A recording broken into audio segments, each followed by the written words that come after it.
Is Genshin Impact racist? This is a discussion and topic that has been going on for the past 2-3 weeks or so, ever since 3.0 Sumeru leaks dropped. A lot of people have been outraged over the lack of people of color and representation that has been shown from the cast of Sumeru. Now, this is something that I have personally wanted to talk about as well, especially representation in gaming. And I haven't been able to do so because I have been away in Los Angeles. For those of you who didn't know, I unfortunately did get sick on my trip and I got stuck in America. Yes, America of all places, what a wonderful place to be. But I think it's time we finally had this discussion. Now, is Genshin Impact racist? To answer that question, in my opinion, no, they are not. I don't think Genshin or Hoyoverse are specifically racist. I don't think that's the correct word to describe them. I think they're just very, very culturally ignorant and ignorant to the events of the world and the world outside of specifically China. And what do I mean by that is, well, where do we even begin? Because this is a really, really, really big topic to dissect. There's a lot of different angles you can approach this from. But first of all, I think it's very clear that Sumeru is based on, at the very least, South Asian or Middle Eastern Arabic culture around that region, maybe Egyptian as well. But it is very clear where the influence of Sumeru comes from. The music, the aesthetics, the characters, the names. It's very obvious now because in my ignorance yesterday, I thought this name was Tainari. You can even hear it in the game's trailer, the teaser that we got with the Fatui, it is Tainari. But actually, this is an Arabic name, and it's closer to something like Tignari. I can't say it, and I'm not even going to try and attempt to, or make another attempt to say it because I can't speak Arabic, but this is an Arabic name. Now, if you take a look at these characters, they are all very, very, very white. It's clear that they are all white, or at the very least white passing, but I think the reality is, knowing Hoyoverse, that they have really just gone ahead and they've taken a lot of aspects from a culture that they are trying to appreciate without really understanding why it's damaging to take segments of that culture and then not have the characters be representative of what those people look like. And there's a reason, and many reasons, why that is damaging to misrepresent certain cultures and why it's hurtful for a lot of people to not be represented in the first place. So let me first of all flip the script on a lot of people who don't have the basic empathy to understand why people would be upset about this in the first place. Now, I am an Asian person, and when I say that, I am specifically East Asian. A lot of the times when people say Asian, all they think of is they think China, Japan, and Korea. And there's no India, there's no Pakistan, there's no Thailand, Taiwan, there's no Indonesia, there's no Philippines, etc., etc. There is more to Asia than just China, Japan, and Korea. But the mainstream media will most have you believe that Asia is China, Japan, and Korea. But let's try and break that mold first of all. So as a East Asian, I am very well represented in this game, and that's unsurprisingly so because we have a country specifically based on Japan. We have a country specifically based on China, and of course, Hoyoverse, being Chinese, is probably going to understand these two cultures a lot better than any other cultures that they try and take from. And what do I mean by this? We have characters like Zhongli, we have characters like Ningguang, we have characters like Yanfei, Yunjin. Yunjin specifically is a very good, for example, in terms of a character, is a love letter to Chinese opera and culture. It is very, very, how do I explain it? It's a good representation, and it's a good way even to an international audience of giving them an idea or even a small insight into what that culture is like. Now, imagine instead that Hoyoverse was not a Chinese company, but let's say a British company or an American company, right? Do you see where I'm going with this? Now, imagine instead of having those Chinese characters look Chinese, we had them be blonde and blue eyes as the most stereotypical option there is. And they were as pale as this character here. And they still wore the same clothing and garments that Yunjin or Zhongli or Ningguang did. Do we start seeing the issue here now? Now, then we take that a step further. If we start having the Chinese opera dances and the music and the songs and whatever coming through from a character, instead of being called Yunjin, but instead has white hair, or sorry, white skin, blonde hair, blue eyes or brown eyes or whatever, basically they're white and they're, let's say, called Karen Waters, or they're called Jessica Dillon. Do we see the issue now? I would say that is quite an issue. That would be quite a problem. But fortunately, we don't live in that reality where we have an American company doing all of that. I'm sure there are American companies or British or European companies that have done that in the past, where they have tried to whitewash certain cultures in gaming or even in film. It's definitely happened in film. And that is the kind of problem that we're facing here today. So it just takes a little bit of empathy to put yourself in someone else's shoes and to try and flip the script on yourself to try and get an insight into why this is such a problem or why it can be offensive or hurtful to a lot of people. Now, even having said that, I'm sure a lot of people would be like, oh, I still don't care. At the end of the day, if you don't care, the reality is you don't care. You can never force someone to care about these kind of issues. But if you are someone that cares, then let it be known that I appreciate you. So why is representation important? Well, representation is important, one, and this is going to sound very basic, and this is a very basic way of putting it, but it feels good. It feels good for people who are marginalized by certain cultures or certain environments that they're living in, especially in Western society, because a lot of the time there's negative stereotypes or negative representation in the media, whether it's popular media or like mainstream media like the news. There's just negative about people that look like them, sound like them, and are from the same backgrounds as them. So when you have positive representation and you have the opportunity to have positive representation, naturally you're going to want it. And I believe that's the case for anybody, whether or not you're part of a marginalized community or not. You're probably going to want to have a positive representation on your culture and people who come from the same culture and background that you do.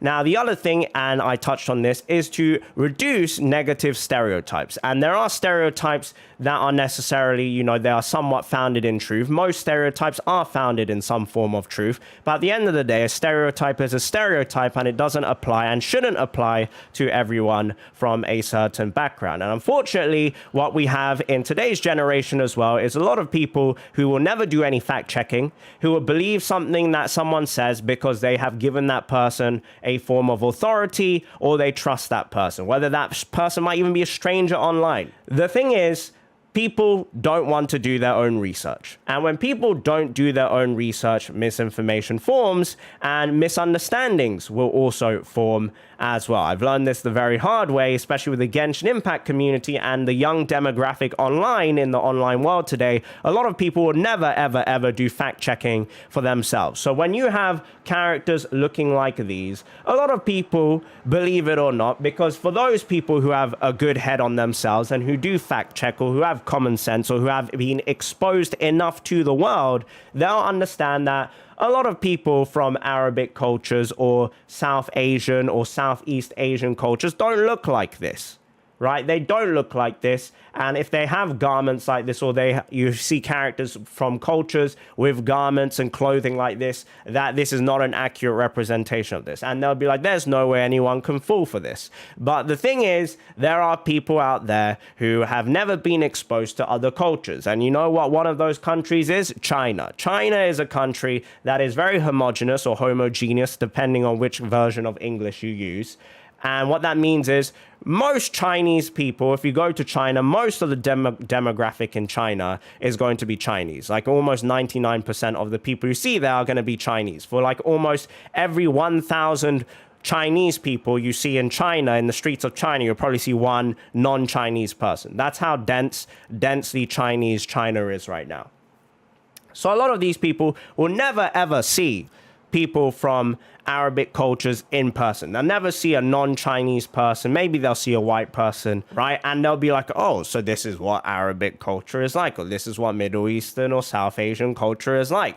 And they will never understand truly or have any idea what it is to be XYZ culture or to be someone from that culture or that background. And again, if you flip the script, imagine America, imagine the UK or Europe was a homogenous country as well. Imagine if everyone in America was white. Imagine if everyone in Europe was white and it wasn't as globalized as it is today. Their idea and perception of certain things or people would be very, very stereotypical. And that's exactly how it used to be, right? In the West, especially in Europe, before a lot of Asian people migrated, there were a lot of ideas about Asian people, especially like Asian women, in that, oh, Asian women are all timid. And this is like an idea that has still perpetuated all the way through to this day and age in the good old year of 2022, right? This kind of othering, the official word is othering,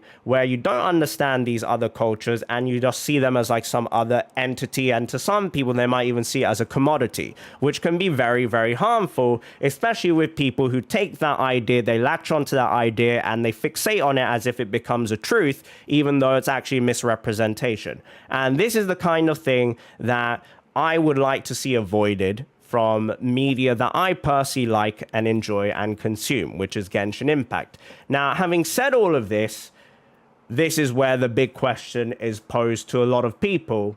And this is where a lot of people might end up calling me a hypocrite, because ultimately, does it all matter? Or how much does it matter to the individual? Because for me, this is something that I do care about. And in an ideal world, I would like a better representation for all kinds of people in a game that I know and love and play, and that I have worked with. I would like that. But ultimately speaking, am I willing to go all the way to boycott this game and drop this game completely? The answer is no. And I imagine that is the same for most people. And what do I mean by that? For example, a boycott is essentially an action to try and show your distaste, or it's kind of like a protest, right? And what happened last time with the boycott Genshin is a lot of people were unhappy with the anniversary rewards, or in fact, it might have been a different issue. I don't even remember, because it was so stupid at the end of the day what happened. Not necessarily the issue at hand, but how it was dealt with was so stupid. Is people were spamming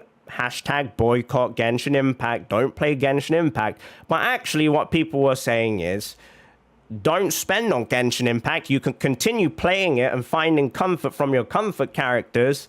And it's like, where are the morals there? You're not sticking by your morals, in that you so strongly boycott Genshin Impact, but actually you're still playing Genshin Impact. That's like saying, oh, don't go and spend at McDonald's, but keep supporting them by taking their free samples and letting other people know and see that you're taking their free samples and still giving them the numbers that they need and the data that they need. It's just a little bit hypocritical. It doesn't make sense. Because if you truly believe in something and you truly want to boycott it, you have to cut it off at the root cause, and you have to drop it and stop playing it completely. And I don't think most people who are angry about this issue will go that full distance. I truly believe a lot of people are just fake woke about this, or fake activism, or participating in fake activism about this. You'll see this meme going around, which I believe there is some truth in this meme, but at the same time I also think it is kind of silencing a lot of people at the same time. It's like the one of Woody from Toy Story in front of Sora from Kingdom Hearts, and it's like white women speaking over people of color or minorities, and then Sora is the minorities who don't care. Because the reality is there are a lot of minorities, and there are a lot of South Asians and Arabic players from Genshin Impact who genuinely don't care about this issue whatsoever. But then on the flip side, there's plenty of people who do care, right? And this is where the important question is, ultimately, does it all matter? Because it's going to be different to other people. And it goes back to something I touched on earlier, is you can't force people to care about this issue. And I think this is where I would like to make the biggest point of this video, is if you want people to care about this, you at the same time have to remember you can't ever force someone to care about this issue. If you try and force someone to care about this issue, you are then painting a negative light on the issue. And when I say that, I mean it in a way that you're going to push people away from the issue even further than they are already standing. And if you do it in a negative and toxic fashion, which is unfortunately what is happening, is a lot of people are being very aggressive about this topic. They are being very toxic about this. And it's like, it's either my way or the highway. You're actually just damaging the discourse that needs to happen. There is a lot of important discourse, a lot of sensible and civil discourse that is going on regarding this whole topic, the lack of representation, colorism issues that is going on from people who do care And by shouting and screaming over it and yelling at other people and attacking other people for it, you're not actually helping the generic cause. And at the same time, this goes the other way. Like, if you don't care about the issue, then don't speak. Don't speak over someone else that does care about the issue. Because if you don't care, go along your way and play the game. There's no reason to then participate just to annoy someone else or just to silence someone or belittle someone else.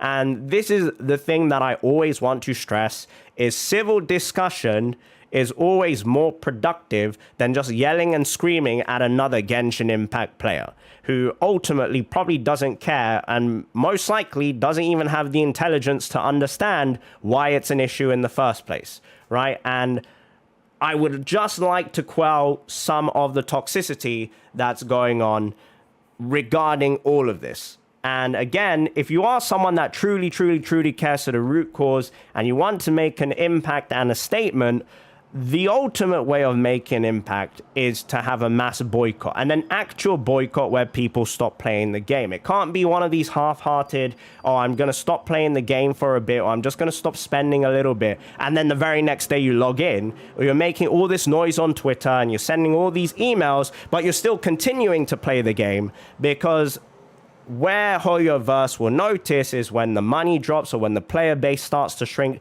that's when they'll notice there's an issue. They don't ultimately care if you send an email because it's just going to go through their bot filter and they're just going to send you like an automated reply, etc., etc.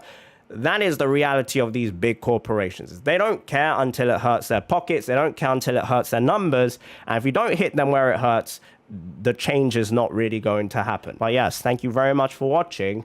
I hope I was able to give some sort of an insight as to why representation in media is important and why it's important in Genshin Impact. This is a game that I love and I play, and it is my career now.